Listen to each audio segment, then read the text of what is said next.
கர்த்தருடைய பரிசுத்தமான நாமம் மகிமைப்படுவதாக.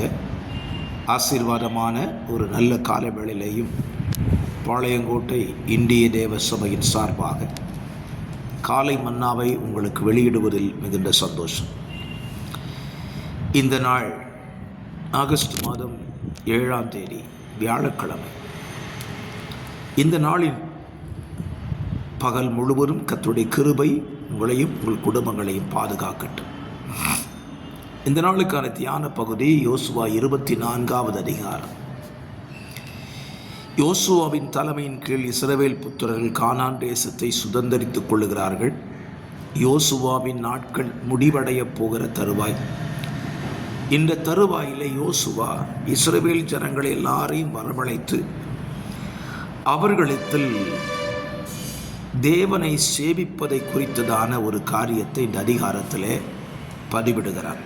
நமக்கு எல்லாருக்கும் தெரியும், நானும் என் வீட்டாருமோ வென்றால் கர்த்தரையே சேவிப்போம் என்ற வார்த்தை யோசுவா 24:15 உள்ளது என்பதை நாம் அறிந்திருக்கிறோம். இந்த அதிகாரத்திலே அவன் தேவனை சேவிப்பதில் தன்னையும் தன் குடும்பத்தையும் தனிமைப்படுத்தி பேசுவதை நாம் காண முடிகிறது. காரணம் என்ன? 12 கோத்திரங்களை நடத்தினவனுக்கு கோத்திரங்களை குறித்ததான உறுதியை அவனால் சொல்ல முடியவில்லை. காரணம், 40 ஆண்டுகள் அவனுடைய மனநிலையை அறிந்திருந்தவன். அவன் 15ஆம் வசனத்தில் அப்படி சொல்லிவிட்டு 16ஆம் வசனத்தில் ஒரு வார்த்தையை பதிவிடுகிறான். அப்பொழுது ஜனங்கள் பிரதியுத்தரமாக, வேறே தேவர்களை சேவிக்கும்படி கர்த்தரை விட்டு விலகுகிற காரியம் எங்களுக்கு தூரமாய் இருப்பதாக என்று சொல்லுகிறார்கள். யோசுவா சொல்லுகிறான், நானும் என் வீட்டாரும் கர்த்தரை சேவிப்போம். இந்த வார்த்தையை கேட்டுக்கொண்டிருக்கிற, கேட்கப் போகிற அல்லது கேட்காமல் இருக்கிற ஜனங்கள் எல்லாரும் இந்த வார்த்தையை சொன்னால் எவ்வளவு நன்றாக இருக்கும் யோசித்து பாருங்கள். நீங்களும் உங்கள் வீட்டாரும் கர்த்தரை மாத்திரம் சேவிக்கிறதா இருந்தால் எத்தனை பெரிய சந்தோஷம். இன்றைக்கு பலரும் இந்த வசனங்களை தங்கள் வீடுகளில் வசன போர்டுகளாக சுவற்றில் எழுதி வைத்திருப்பார்கள். ஆனால் சேவிப்பது யாரை? அதுதானே கேள்வி.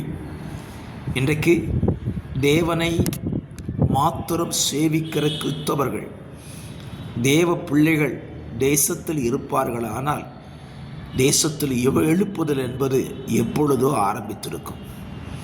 ஏன் தாமதிக்கிறது? கர்த்தரை சேவிக்கிற ஜனம் கர்த்தரையும் சேவிக்கிறார்கள், உலக தெய்வங்களையும் அவர்கள் சேவிக்கிறதை தேவன் அறிவார். நாமும் பல இடங்களிலே அதை பார்க்கிறோம். ஆகவே என்னை கேட்கிற அருமையான கர்த்தருடைய பிள்ளைகளை, உங்கள் வாழ்க்கையை யோசித்து பாருங்கள். நீங்கள் கர்த்தரை மட்டும்தான் சேவிக்கிறீங்களா?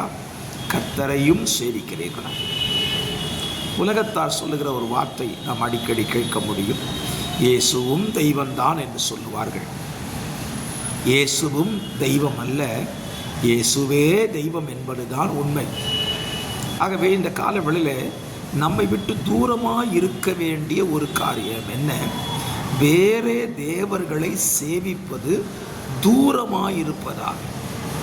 நம்ம வேறு தெய்வங்கள் எல்லாம் தூரத்தில் தான் வச்சுக்கணும், பக்கத்தில் கொண்டு வரவே கூடாது.